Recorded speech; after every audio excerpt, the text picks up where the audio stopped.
leaders need time to think, because if you don't, in today's world and even yesterday's world, you're doing crisis management hour by hour. You're just responding to the day's activities and things being thrown at you. Management's doing the thing right, leadership's doing the right thing. You need time to close the door, put your feet up, and think outside the box. And not tinker with the status quo, but think of solutions and take time. Leaders need time to think. And so the public should expect them to come up with solutions and alternatives. CPI provides, at least, it provides a model for them to look at.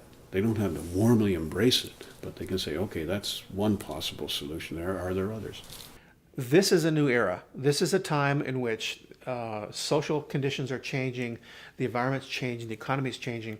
We have to adapt. Municipal leaders, and particularly when I talk about boards, I think those boards now are saying we cannot afford the model of policing you're providing today. I think now police leaders need to say, wait, now the model's okay. We want to maintain the model. We just need to make sure we have the right people doing the right things at the right times and in the right places, rather than a cop doing everything for everybody. It just isn't working. We have an advisory group which is now being headed up by Duncan Foote. Duncan is a police association president, understands, as well as those of us on the other side, the dangers inherent in not doing this contracting out correctly. In some parts of Canada, we've already contracted out, for example, collision reporting to external agencies. Well, the service isn't less than it was when the police were doing it. It's equal to or better. I think that's what the public's expectations are going to be, that the service will be equal to or better, but it may be provided in a different way. And I think that's what CPI is focusing on, which I think is important for police leaders, important for community members, and important for politicians who are engaged with police and communities. We've had two other versions of this. We've had the United Kingdom, which has just massively outsourced or privatized their policing to the extent of basically sewing private security insignia onto police uniforms. We think that's horrible. We think that's an interference with the police brand. In the United States, they're just taking a meat axe to police departments, and the mayor's telling the chief, drop your budget by 25%, you decide who gets fired. We don't care, we just need that budget cut met.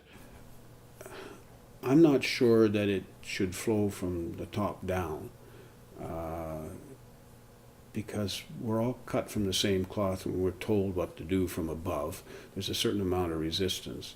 It would be much better if it flowed up, from the police organizations to the politicians, because they'll embrace anything that looks like it's more efficient, saves money, etc.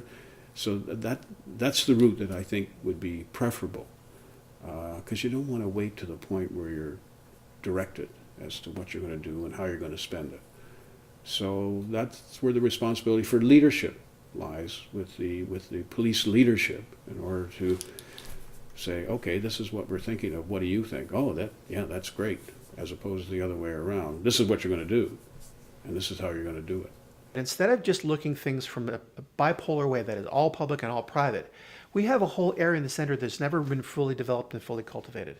We have nonprofit, non-governmental groups that have been doing some wonderful, amazing work for a long time, but they haven't really got the credit they deserve. The 21st century is a time for the third way. The social enterprise is the third way. We're excited about it. We're passionate about it. We think it's going to represent a whole new way to do public safety.